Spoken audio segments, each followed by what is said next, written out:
Okay, Baader and Meinhof effect, or also known as frequency illusion. So, pwede natin itong ilagay sa marketing, no? Sa marketing na yung mga tao kapag may nalamang isang word, akala nila lahat ng word na they hear it everywhere, they saw it on social media.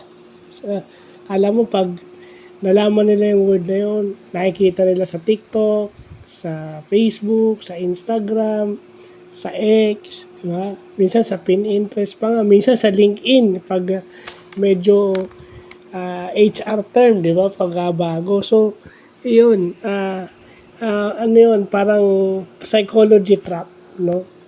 Aba, may binili ka raw na, sinabi ng Google, may binili ka raw na bagong kotse, yung bagong kotse, no?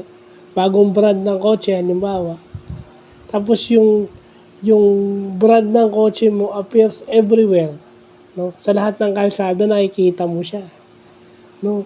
Yung sinasabing illusion kasi yung brain mo is doon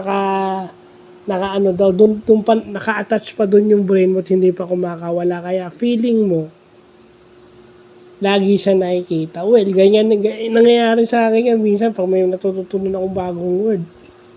Kala mo lagi nasa social media, no? Pero minsan naman pag matagal-tagal nahahanapin mo ulit, hindi mo na makita. So, yun yung frequency illusion. So, butit na nalaman natin yan. Sa business kasi may ganyan eh, no?